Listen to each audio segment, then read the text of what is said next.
it takes a village Everybody in town called me Mama Ella. to raise a child. I got 60 grand and 45 greats and 11 great-greats. At 92, Ella Edwards' family tree is still growing. I have pictures everywhere. That over there is my daughter and her family. This is my daughter and her husband. Grandson, granddaughter, grandson. All of these are grands. You can feel the love inside her Lake Village home. Now come on up here, let me show you something else. But just a few blocks away, Ain't nothing down there but a bank and a drugstore.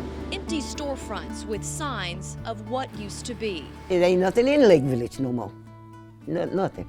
If you don't go to church, ain't nothing else to do. Neglect, years, decades of neglect. It's a narrative native Vincent Tolliver is familiar with, but 5 years ago, he stumbled across something in a book Quite by accident. that blew him away. I was really insulted that I didn't learn about it growing up in my own hometown. I discovered that there was a massacre in Chicot County. Like Tolliver, we found not many in Lake Village know either. And it's not being taught in school. Most of the students have no knowledge about what happened in 1871. I thought, wow, this story has got to come out. Tolliver is now absorbing everything he can about December of 1871 for a documentary. The Civil War had ended and slavery had been abolished. Lake Chicot was lined with huge plantations, and front and center, James Worthington Mason. He had political connections not only in Arkansas, but in the White House. Mason was a former slave, but the son of Elijah Worthington, Arkansas's wealthiest landowner. He was the first African-American postmaster and also served as a state senator and county sheriff. At the peak of Mason's political career, his best friend, Walthall Wynn, was murdered.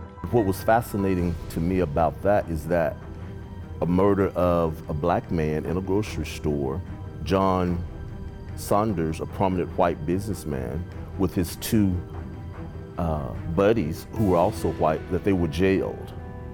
And that was not typically the case in the 1800s.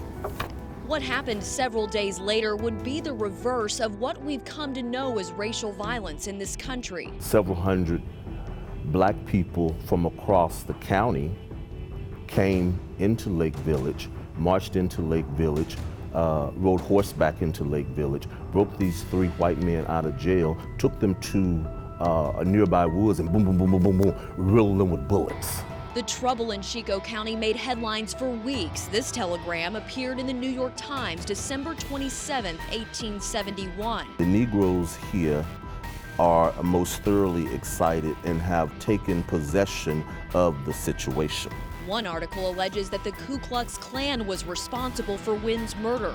Another reports buildings gone to decay, stock all gone, and almost every white woman in the county gone. There was cold-blooded murder happening, not whites killing blacks, but blacks killing whites in the county. That also prompted the fleeing.